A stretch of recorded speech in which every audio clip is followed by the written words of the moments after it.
Before we start the video, I want to thank you for watching and subscribing to this channel. And I'm very happy to announce that we've reached 200 subscribers today. So thank you once again, and we hope that we are able to provide value to more people as we move forward. We have these two members. The top one is made of timber while the other is made of steel, and both of them are subjected to an identical load. The bending moment produced due to this load looks like this for the timber beam, while it looks like this for the steel beam. Now let's take a section AA at the center where we have maximum bending moment. The bending moment for timber is MT while that of steel is MS.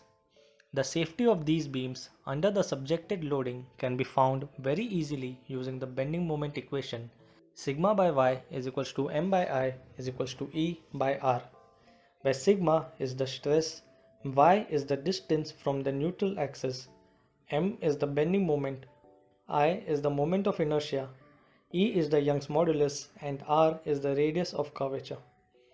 So for the timber section, the maximum bending which the member can sustain is MT max, which can be calculated using this formula.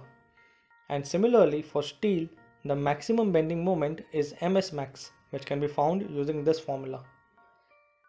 If the MT max value is greater than MT, it means that a member is safe because the maximum moment which the member can sustain is greater than the applied moment, which is also true for steel, while when it is the other way around, which means that the beam is unsafe and can fail. And using this same formula, the stress can also be found for the beam at different levels. But what happens when we combine them to get a composite section with timber as the core and steel plates on both sides? What will be the maximum bending moment which the structure can sustain now? Also, what will be the stress distribution for this beam? On the other hand, what if we replace timber with concrete? That is, we have a reinforced concrete beam. What will be the bending moment and stress distribution in this condition? So hello and welcome back to the channel. Modular ratio, as the name suggests, is the ratio of modulus of two materials. For example, ES by ET, which is the modulus of steel by the modulus of timber. And by this relation, the modulus of steel is mathematically m times the modulus of timber. So let's try to visualize them on a stress versus strain graph, where the modulus of steel has a higher value and is farther from the origin, which says it has higher stress and strain capacity, while that for timber is comparatively lower and near origin. But according to this graph, if we apply load on them, they deflect by different proportions, that is, they have different strains. So how can we say that M is equals to ES by ET? Well, we only use modular ratio when we combine two different materials, and on doing that, when subjected to loading, they deflect by the same amount, which means the strains are same, and hence the equation is valid. So let's look at a composite member consisting of timber and steel. When subjected to load, the total moment capacity of this beam is the sum of capacities of the individual beams. And as we know, using the bending equation, we get MT is ET IT by R, and similarly for MS, it is ES IS by R, which we can substitute in the above equation, and then we can take R as the common term, as the radius of curvature is same for both. Inside the bracket, ETIT plus ESIS is the total stiffness of the composite beam. So when we take ET as the common term, we get the equation EI is equals to ET times IT plus ES by ET into IS.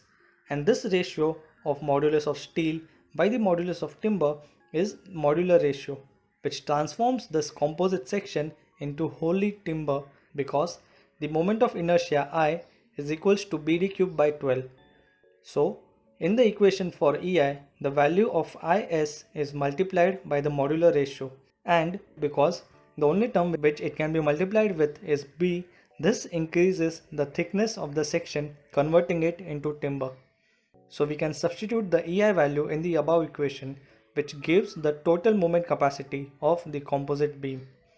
And using the bending equation, the individual moment capacities Mt and Ms as well as the stress sigma T and sigma S can also be found for both steel and timber.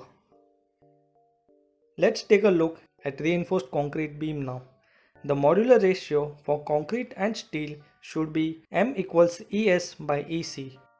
We know the modulus of elasticity for steel is 2 into 10 power 6 and that of concrete can be calculated using the formula EC equals 5000 root FCK. But IS code recommends us to use M is equals to 280 upon 3 sigma CBC. So let's understand why. Concrete has two modulus of elasticity. Those are short-term and long-term modulus of elasticity. According to short-term modulus, EC is 5000 root FCK, where FCK is the characteristic mean strength of concrete, which say is 20 for example. So the value of the short-term modulus comes out to be around 22360 MPa. But for the long-term elastic modulus, the formula is ECE is equals EC divided by 1 plus theta, where EC is the short-term modulus and theta is the creep coefficient, a ratio of creep strain to elastic strain. The value of this creep strain depends on the age of concrete.